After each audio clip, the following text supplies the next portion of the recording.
Hello, hello, my love. It's Colette with Rich Girls Inc., and we are creating rich. Today, I want to talk about how to be your own best friend. And I know a lot of people are struggling with loneliness and sadness, and you're not feeling good enough, and all these feelings, and then they don't know how to deal with them.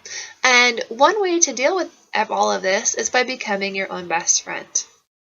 And I heard a story that Stephen Pierce told me at an event one time. Stephen Pierce is an online marketer, if you don't know who he is. But he told this story.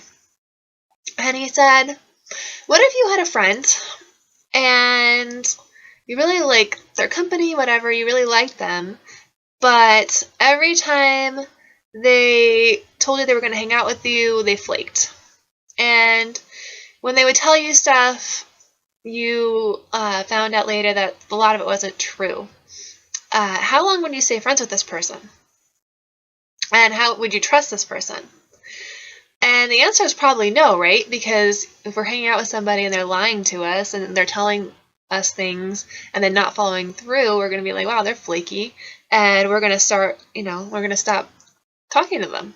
And we're going to look for people that are going to do what they say they're going to do, right? Well, a lot of people don't do this with themselves. And so they'll tell themselves, oh yeah, we're going to do this tomorrow, or we're going to start this, or we're going to do this thing. And then they don't follow through. And so they learn to not trust themselves. And, you tell yourself things so many times and then you don't do it. It's like, I don't know. Does she mean it this time? So we get this confusion inside of ourselves, right? So we want to stop that right now. And we want to make sure that whatever we tell ourselves is true. And so if we set a goal, if we say we're going to start a new, whatever it is, a new diet, a new way of being, a new habit, it's very, very important that you do it. Even if it's just one little tiny step in the direction of where you want to go, you have to start following through so you can start building this trust back up with yourself. So having trust in yourself is one way of being your own best friend. And another way is listening, right? If we have a friend, it's super important that we listen to them. If we don't listen to them, they're going to be like, wow, this isn't a very, good friend. I can't talk to them. I can't tell them things. And so you start listening to yourself. And one way to start listening to yourself is journaling. I journal all the time. Anytime I have feelings and I don't know how to deal with them, or I'm a little confused about anything, I start writing, and I start writing out everything I'm thinking. And it's interesting because when you write, it's almost like another person. You can read it back, and you can read it back from an outside perspective. And you're like, oh wow, I didn't even know I was thinking that or feeling that. That way, what can we do? And then you start to look for solutions, and you start to really find your voice through journaling. Another thing that we do with our best friends, our good friends, is we spend time with them. And so I take myself on dates all the time. I take myself out, to the beach, or, something that's going to be really, really fun, because we like to do fun stuff with our friends, right? And especially our best friends. We want to have all kinds of fun with them. So, just taking yourself out and doing fun stuff with just you, and learning to enjoy your own company, and learning to make those decisions for yourself, and learning what you like and what you don't like, and without having an outside perspective to tell you how you, oh, this is how I feel, and then maybe you kind of, oh yeah, I think that too, right?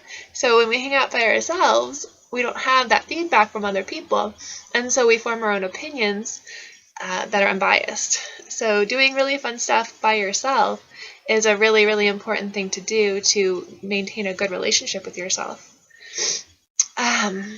So there's a few things you can start to do to become your own best friend. Just make sure you're spending that quality time with yourself. You're listening to yourself. You're trusting yourself. You're building that integrity. You're following through on the things that you're telling yourself you're going to do. And because, you were there the day you were born, and you're going to be there the day you die. So you are going to walk through this life with you, and having that good relationship and loving yourself and treating yourself like your own best friend, or how you would treat a best friend, is going to make life so much better, and it's going to actually improve all the other relationships in your life. And you won't feel lonely because you have you. You have you to talk to. And that's going to be enough. You'll see. I know for me, there was a time that I was super lonely and miserable, and I was feeling all these feelings, and I started doing this stuff, and it really makes a difference. So keep on creating rich and manifesting powerfully. If you have any questions, I would love to hear them. You can email me, Colette at Rich Girls Inc. You can find me on Facebook in my Facebook group. I'll put a link below. And if you like this video, please be sure to subscribe and like it. Thanks, guys. Have a great day.